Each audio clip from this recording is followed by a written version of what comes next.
Hello guys, this is MJ and Elmix Vlog. Tayo po ay maggagawa ng tuna sandwich. So, isasalang po natin po dito sa ating oven na maliit. So, yan po guys. Tayo po ay magluluto ng tuna sandwich. So, yan po guys.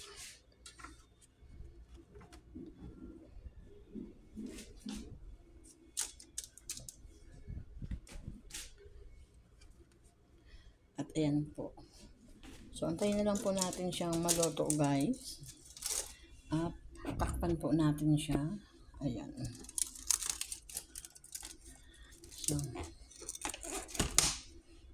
ayun guys, antayin lang po natin maluto po ang ating tuna sandwich. At ito na nga po guys, ang aking nilutong tuna sandwich. Ayan.